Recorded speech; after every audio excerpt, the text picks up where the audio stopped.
When I first got on council, the financial plan was 18 months into the future. Both former council member Yuri and I saw that that just wasn't good planning. Because most of our decisions, you can't see the full effects of those in much less than about 5 years.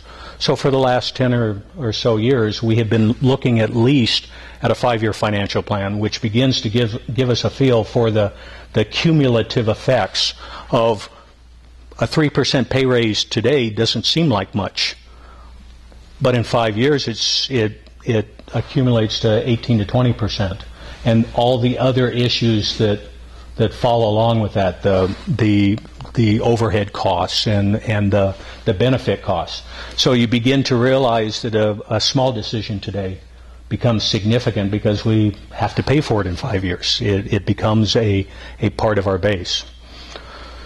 And so the last 2 years we have dealt with significant budget deficits, and we have been able to balance the budget, which we have done every year without gimmicks, without borrowing, without any of the things that the state legislature are constitutionally prohibited from doing, but somehow they get away with it. We have not, will not, and do not do those sorts of things. So when we balance the budget, it is truly balanced. Coming into this new budget year, we set a set of 5 strategic initiatives at our retreat in August. Town staff has taken those initiatives and they have looked at all of the departmental budgets to match up with those 5 initiatives. And over the next month or two, as we start this next budget cycle, we will be presented with what staff has researched and done in terms of matching or giving us their proposals for a strategic budget to match the strategic initiatives. And so right now, I am not going to presuppose what those might be, because as council, we set the policy with the initiatives, and now it's up to the staff to do what they have done and give us their best estimate of how we can match those up. Right now, that looks like an $8 to $10 million deficit between the wants and the needs. And so now that I've defined the problem, what we have to look at is we still have significant cash reserves. This year we committed by policy to balance the budget to say we are going to take somewhere between $7 and $8 million, I forget the exact number, to balance this year's budget out of our rainy day fund. Well, I don't know how much of that we're actually going to have to move.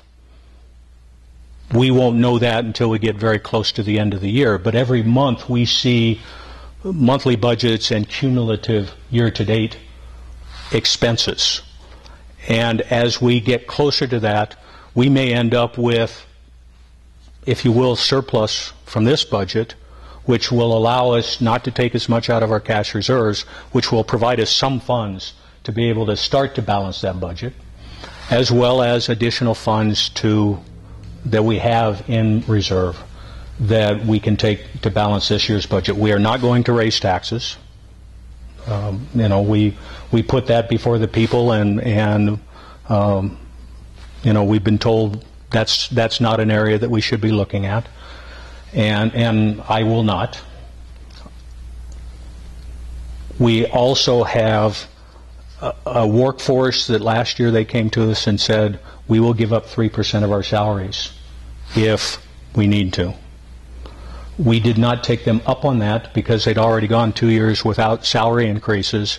At the same time, medical costs were going up, their pensions were going up, the direct cost to the employees. So over that period of time, they had lost somewhere between 5 and 8% in addition to the fact, whatever inflation was, and I'm not going to worry or deal with that issue. So furloughs, salary cuts will be on the table. We have to balance our budget without increasing the costs on business and our residents.